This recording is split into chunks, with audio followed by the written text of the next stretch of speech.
अस्सलामुअलैकुम नाज़रीन, अमीर Syria STV news माया ख़दीजा फातिमा नज़र विझूं था हिमल जी अपडेट ते। नाज़रीन, जाती तालके जी वॾी दर्सगाह मग़लभين प्राइमरी स्कूल में बुनियादी सहूलतन जी खोट सबब सवे शागردن ऐं उस्ताद सख्त परेशान।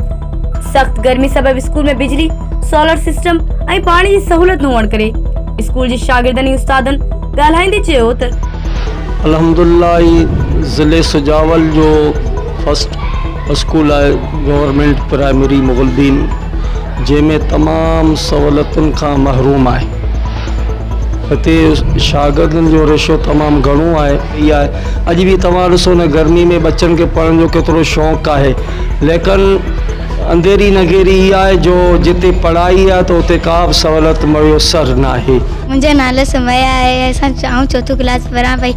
गर्मी आहे, बिजलीअ जो बंदोबस्तु करियो या सोलर जो। पाणी कोन्हे, पाणी जो मसलो आहे। अहमद जाती क्लास 10 पढ़ंदो आहियां।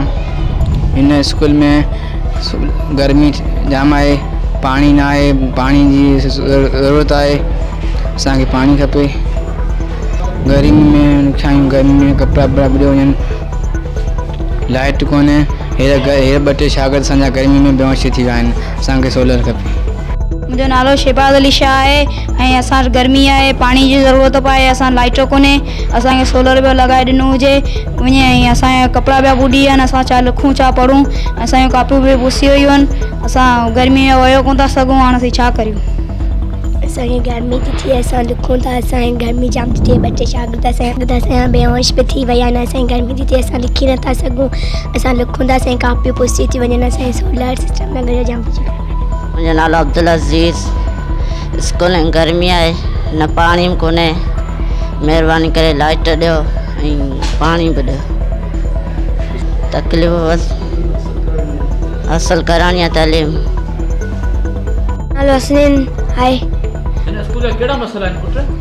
हिन स्कूल गर्मी आहे, पघर थो वहे ऐं मुंहिंजे पासे में जेको छोकिरो वेठो आहे हुनखे ॾिसो पघर थी वियो आहे ऐं क्लास 4 पढ़ंदो आहियां। जाती तालके जे वॾे ऐं तारीख़ी मग़लभين प्राइमरी स्कूल में सहूलतूं न हुअण करे उस्ताद ऐं शागिर्द दांहूं कनि था। हाणे ज़रूरत हिन ॻाल्हि जी आहे त सरकार हिन स्कूल जा मसइला हल करे सवे शागिर्द ऐं استادन सहूलतूं फराहम कयूं वञनि। रिपोर्ट नثار, अहमद, समैजो, एसटीवी न्यूज़, जाती।